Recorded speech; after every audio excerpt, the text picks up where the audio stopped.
So, Jussi, I don't know if you have been to a startup grind fireside chat before, but normally they are like 60 to 90 minutes of talking. But I've been told that the Finns have very long words and we only have 20 minutes, so I don't think we should have this interview in Finnish. Or should we? That's right. I could give like super short Finnish word like elintarviketurvallisuusvirasto. And that's one word? Yeah, it's only one word. Okay. And it means? 31 letters. Okay. It's an average. Okay, great. Great, thank you for coming. Thank you for coming to Startup Grind. Let's just hear a little bit about yourself and your background. Yeah. So, I have a sort of background like 95. I started to do internet first by living a little bit in San Francisco with PC World Online, Yahoo, this kind of age of start of the internet, then doing quite many startups, IPOs, exits, kind of serial entrepreneurial life until 2009 when I joined Schibsted. It's a media house which was planning to roll out certain type of concepts to new countries, and I sort of fell in love with the culture of the group, management, vision and so forth, and suddenly I found myself within Schibsted, and 2 years ago I then joined the headquarters in Barcelona and look forward to grow the business further. Otherwise, I would say that I'm fanatic in sports, fanatic taking care of myself, father, having a great family and so forth. Good. So you're Finnish, you're running a Norwegian company in Spain. Yes. What does that say about the times we're living in? I would say that there is no limit anymore where you can work. If you want to go global or big, you need to have a multinational team and a multinational culture.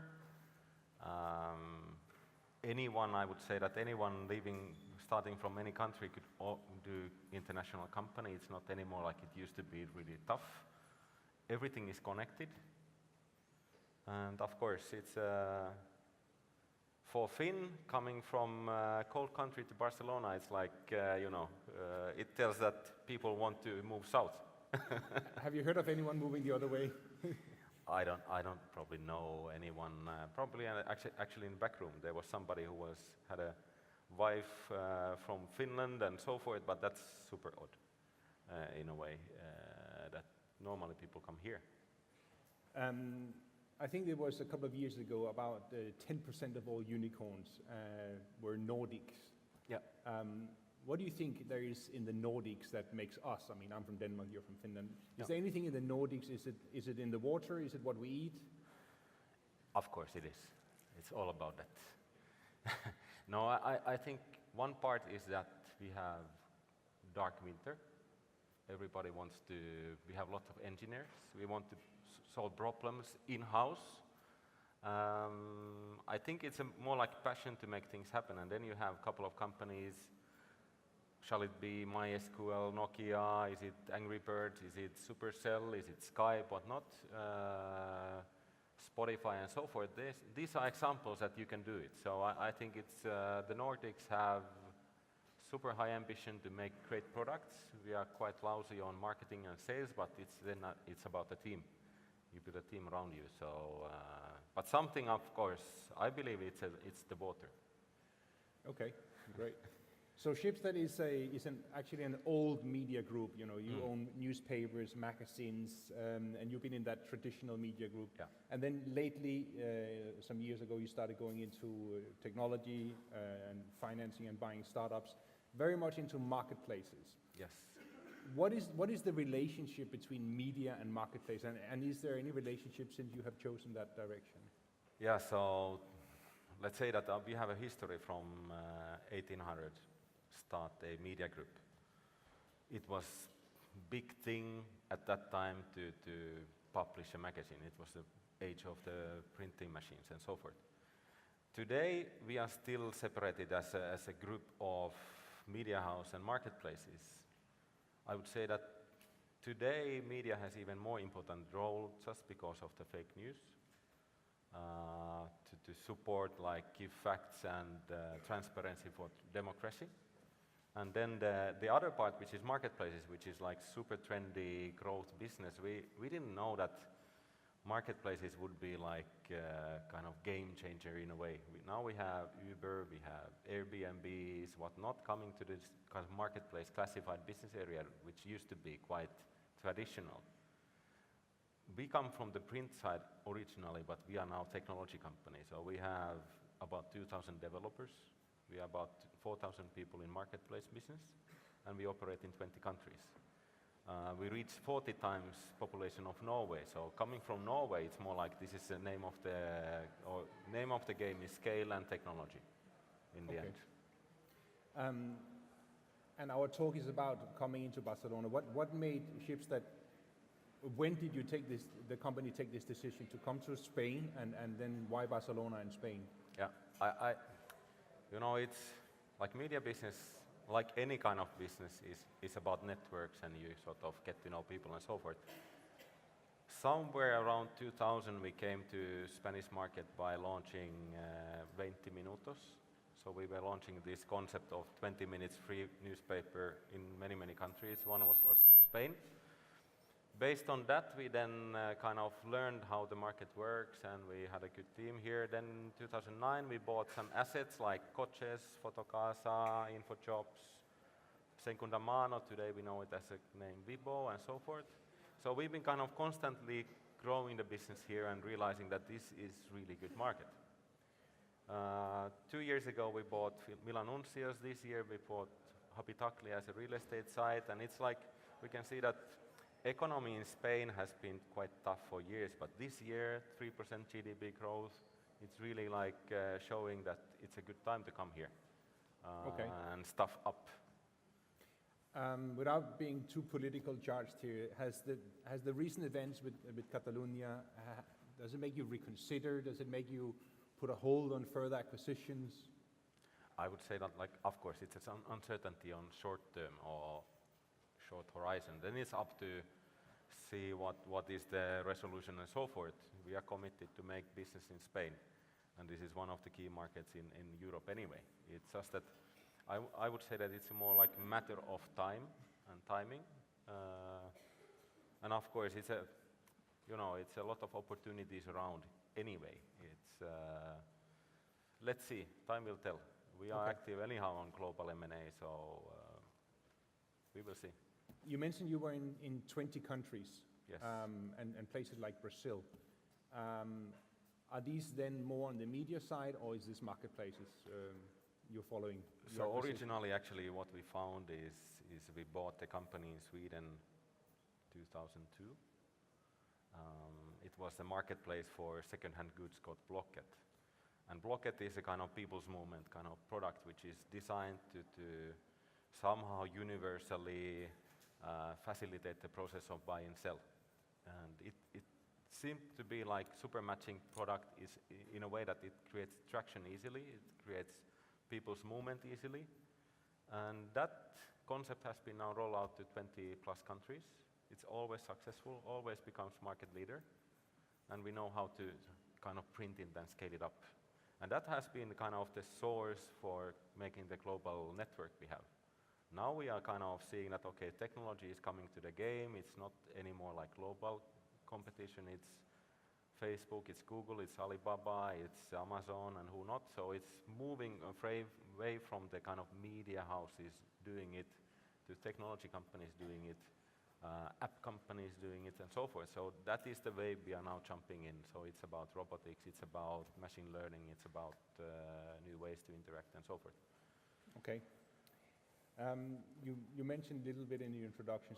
So in this time and era of fake news and strong political messages that looks like opinions, how do we as consumers and people, how do we avoid staying siloed because of the algorithm feed? I mean, the old newspaper was, had a lot of views and a lot of different nuances. Now we are siloed and we have very little nuances. Yeah. How do we get around this? How do we? some stats tell that people find Facebook as their main source for news. And of course that's based on algorithm which is optimized for engagement rather than checking facts or really like spreading like transparency, what is true and what is not. For journalism, this is probably the best time ever to develop products. You have all the technology stack available, you have accessibility to everywhere, you can spread the news. If you have a journalism as a process to do fact-checking, to have like critical questions, to really create kind of trust, you have a good brand on that. So I think we will see a good kind of golden age of good journalists and good journalism brands to come up, because people want to know what is true, what is the fact. Okay. Now, Startup Grind is a global community for entrepreneurs and by entrepreneurs, and I'm sure there's a lot of aspiring entrepreneurs in the audience. And you've had quite an entrepreneurial path as well. So yeah. Take us a little bit through that before you went corporate. So, first of all, I like this kind of event and networks. It felt like coming to home or family when I entered today, because I used to be like facilitating a lot of these kind of events before. And I've been building 7, 8 startups, being like investor, founder, board member and so forth. And it's always been something on new with the internet, or using internet as a kind of context to create something new as a service, or is it UX company, is it software company, is it service company? So in a way I've been doing quite a lot on that, and I'm fanatic on, let's say, good drive, high performance, great team, passionate to make difficult things happen and so forth. So I think that's my background in a way, that living that and now trying to instill that kind of flame and burn in a corporate context. And Schibsted is an old school conglomerate group in media. So how have you guys kept this entrepreneurial flame burning? When we started to roll out this Blocket kind of marketplace to new countries, I took the crack to find out how we launch it in Finland. Super heavy competition there, and then we just made it happen in 3 years. But that was the kind of age that we started to think that, okay, we need people to make this happen. It's not the main challenge will be anyhow execution and scaling something new. So we hired people who had background like I have. Background from the startups, background from the small team building, background for innovating something, kind of problem solving skills and so forth. So we sort of found out 20, 30 key guys who could roll out this concept, and then they as well hired people who were like a like mindset. So I think the main part that we have learned, that to build a culture that can roll out fast, that can execute fast with the success, you need to have a culture of that. It cannot be born by typical corporate HR process. It needs to be born by key hires. It needs to be born by the right kind of mindset, have an attitude to make it happen. Great. I also read up on you, and I know that you like to do triathlon. Yes. And I think that's very admirable. Also, it's very time-consuming sport. You know? Depends. But the question here could be: are there any similarities of being a high-performance athlete and a high-performance executive / entrepreneur? I think any business or startup, it's a game of sports itself as well. Whatever you do in sports, whatever you do in business, you need to have right kind of nutrition, training plan, long-term plan. You need to sleep, you need to train your muscle, you need to train your brain muscle, you need to have ways to cope with stress and so forth. So they are actually quite similar. I have done 6 Ironman, and it's like endurance sports, but you have to manage different disciplines. You have to know what you can do that day, what's your performance. You need to make sure that you recover. In business, it means good eating, good habits, morning routines, sleeping. Then you need to have a team around you to make things move, like in Ironman, it's not about, you have to have buddies to work with. You need to have people who inspire you, get the good feel and good spirit and up and so forth.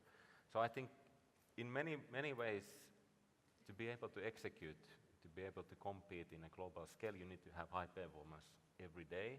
It doesn't mean you are topping like 110% exercise all the time, but you need to have a plan how to make it happen. When is your kind of best moments or hours in a day to make decisions? When is your best moments and to calm down, when you can reflect, when you can do some journaling or whatnot. In the end, it's about decision making and to be kind of fully equipped and fully in place with your mind and mindset to make those decisions and then to execute them. Yeah. We often hear this, work-life balance, and personally, I think that's a bit of a flaw in that statement because it's very much about integration. And we spoke a little bit outside about how actually you're planning your day, and I think it's an important message to send to entrepreneurs here in the room. I mean, how detailed you are planning your day, and maybe could you share a little bit about how your day is planned? So what I sort of normally do, I plan a month. Or I have this 70 years plan to have a sort of lighthouse where I want to be in 70 years and so forth. But I plan my month, I plan my week, I reflect what worked this week, how I make next week better than this week, so it's constant improving. Then you need to reserve quite tight calendar times for things like preparing for meetings or preparing your mind for next things, or how you do your mornings. How, like we discussed, like Mondays could be a good time for nail most of the things down and don't take any calls and so forth, because in a way it's all about, to get things done, you need to be very organized. You put your phone off, you put your emails off, you really focus on something. And what I sort of try to do is, like, I try to find a couple of hours of sort of flow stage per day, because I somehow lose the sense of time and everything else, and can focus to something to make it happen. And there are a lot of studies on this kind of flow as well, where you probably have like 5x performance, just because you are not distracted, just because you somehow use your brain in different way than pure rational way. So, but it's about that you build yourself an own kind of discipline, what works for you and how you work, and when you eat, when you have lunch, what kind of lunch you have, zillion details that you can fix and tweak and find out, like we discussed as well on, do you eat dairies or not? Do you have coffee like this? Do you put like coconut oil to your coffee in the morning or whatnot? So it's about hacking yourself and learning yourself how you work the best. Definitely. We have another minute left, so any direct advice to entrepreneurs here that they should apply to? When you are starting to run a company, it's going to be a race of many years normally. You don't want to feel tired after 1 or 2 years. It's like in Ironman, you need to have a certain pace, you need to have a certain model, you need to take care of yourself and people around you. Because if you are kind of losing core of your, let's say, your family or close buddies or whatnot, you will actually, your pace and ability to execute will go down. So it's better to plan your life a bit more, not only the startup, but your life and your own, I would say, priorities, where you want to be, your mindset and energy, and what you want to come up with. It's not about money in the end. It's about passion to make something happen. The money is just the outcome of something that you do well. So I would suggest that start reading books on high performance, read the book of Steve Kotler on superhumans, or it's all about anyhow balance in life, that you are a physical being, but you have a lot of mental capacity, how to connect these two together, and how to make sure that you are not burning out too soon, and you help other people as well to thrive. You need to develop yourself when you are developing a company. So you are sort of growing yourself with the company and your team with the company. So it's a super fascinating game. So one is the idea, but execution is the real magic. You see, this talk was expanding into Barcelona. I think we ended up with expanding yourself into entrepreneurs. Yes. Thank you very much for coming. Thanks.